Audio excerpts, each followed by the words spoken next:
I think I want to make videos. What kind of videos? I don't know, something with pottery and food, I guess. Like pickle jar. A pickle jar. Should I call it pickle jar or pickling jar? But I'm also gonna make the pickles, like the ones we have in Sichuan. 哦，就是说嘛，像个泡菜坛子的样子东西。But somehow, I kept putting it off. 200 cylinders. A ceramic lamp. When I can make my own plate. Hold over coffee dripper, telling myself I wasn't ready. Beautiful snake. There is a crack.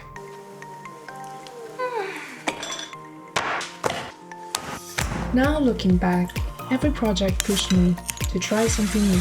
My first 20 cylinders. Especially if it's the first time ever. Never done anything like this before. Not always a success. The crack just got worse. You can see the far end just warped downward. But always a step forward. But I'm not giving up.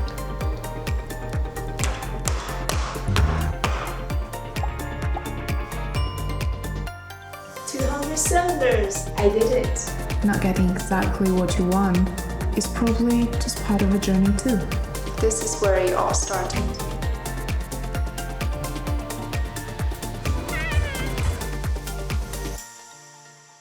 So I guess it's time to finally make the one I've been waiting to make. Here we are, finally making that pickle jar. I've always thought that this will be the biggest pottery challenge I've taken on so far, and I do mean that, literally.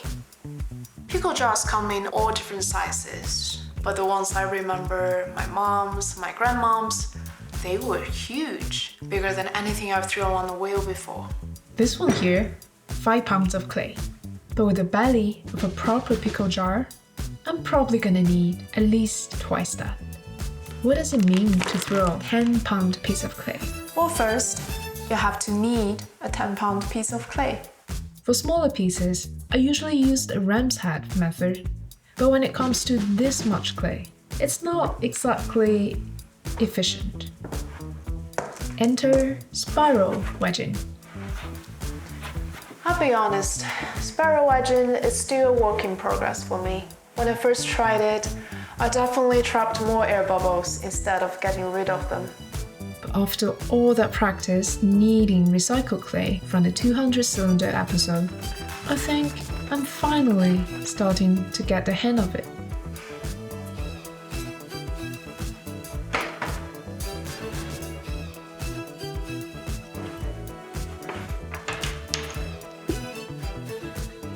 Still not very consistent though.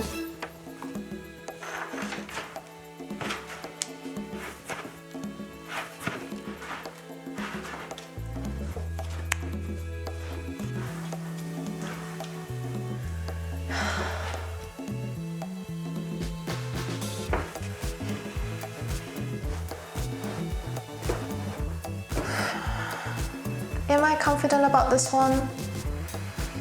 Not really, but the wheel will let us know soon enough.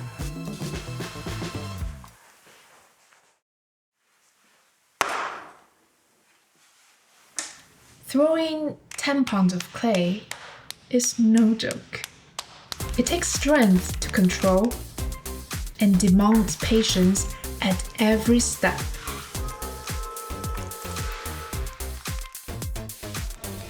This is gonna take some time. It's tempting to rush into pulling the walls. But if the clay isn't completely centered, everything else is a lost cause. I'm leaning in, using my body weight to control. Combing up and down, I'm getting closer and closer. Using a wooden kidney, I'm scraping off excess slip and pressing the clay to stabilize it even more. Here we go. I saw some air bubbles already. Hopefully they're not too big.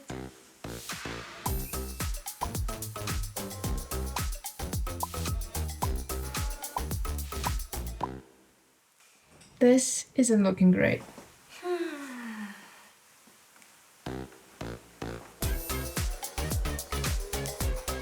I'm combing it up again, hoping to close the hole and squeeze out the air. Once the clay is centered, to the best of my ability, it's time to open it up. This step takes serious finger strength, especially with firmer clay. But for now, I have bigger problems.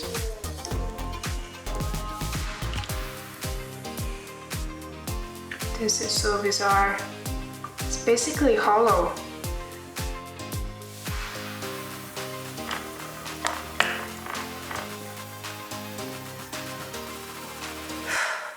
What is going on? It's a big air bubble in the middle. Huge.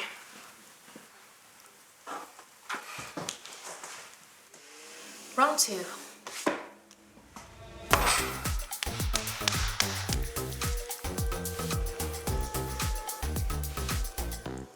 This time, the air bubbles are more under control. Whoa, my finger is sucked in there. Almost like when you have your blood pressure taken. Weird. Once the hole is deep enough, I widen it carefully. So far, so good. Now onto pulling. Probably my favorite part of throwing. Like centering, you can't rush this, otherwise all that previous effort, poof. I guess that's what makes big forms intimidating. Every stage has to be done right. The further you go, the higher the stakes. After reaching the desired height, I start shaping the belly. And this is another tricky part. I press from the inside with my fingers, while using a wooden rib on the outside for control. Coordinating hand movements with the wheel spin is challenging. Any inconsistency can cause one side of the belly to expand more than the other. You can already see the off-centering in the lower part, and naturally I want to fix it. But if not corrected properly, any imbalance at the base only gets worse as you go up. I have to remind myself to relax. It's just a part. If I mess up, it's not the end of the world. Don't think this one's gonna make it. It just sucks. Alright. Let's just say I've been here before many times. Guess we can learn from this. It's pretty even thickness. A little thicker than I'd like, but I'll take it for a first attempt. 10 pound is a lot of clay. Round 3. For this one, I played it safe, focused on centering rather than pushing the height. It worked, but the shape is still too thick and small for 10 pounds of clay. Realizing I may not be able to get the size I want in one go, I decided to split the process, 2 pieces, 5 pounds each. Stepping back made everything easier, and the wall thickness much better. But joining 2 thrown pieces like this is something I've never tried before.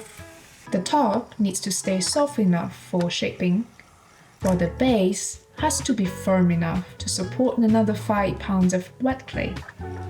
To speed things up, I tried a heat gun for the first time. Once the base was dry enough, I scored the edges, applied slip, and placed the top section. Would the bottom stay in shape? Okay. Now I need to cut this. After freeing in the top from the mat, I smoothed the seam and shaped the jar's mouth.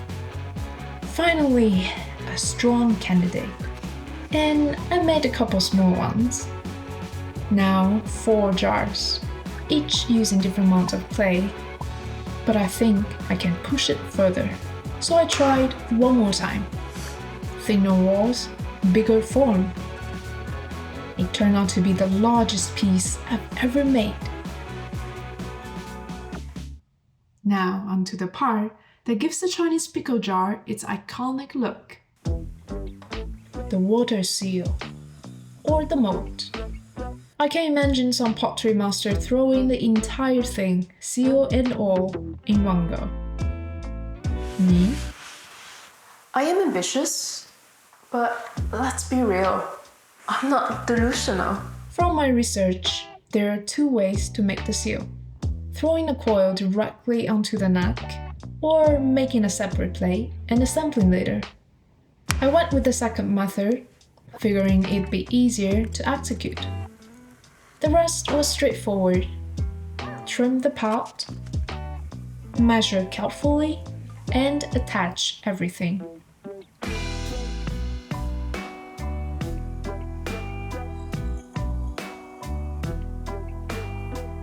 Finally, a little bowl for the top.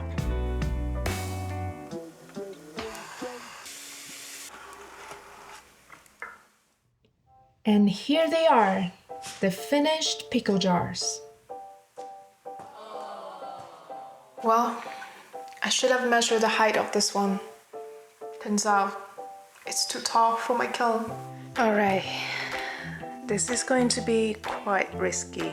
I have to tilt it in order to fit it in. I hope it stays that way. I try my best. We will see tomorrow. Instead of taking it to a studio with a larger kiln, I tried tilting it on a kiln post to make it fit. And well, it didn't survive. Yeah, losing my biggest part hurts, but the other 4 made it through in one piece. One more thing, I noticed small cracks where I attached the water seal, likely due to the difference in drying speeds between the trim pieces. Maybe next time I will try the other method, attaching the coil and shipping from there. But you know what? I'm still pretty proud of this. Remember my very first video? I struggled with 1 pound of clay, and now I'm throwing 10, building something I've wanted to make for so long. It's far from perfect, but that's okay. Giving yourself a little pat on the shoulder, that's part of the journey too. Alright then, time to fill them up. Stay tuned for the next episode, where I finally put these jars to use So much salt. and take you with me into the world of fermentation.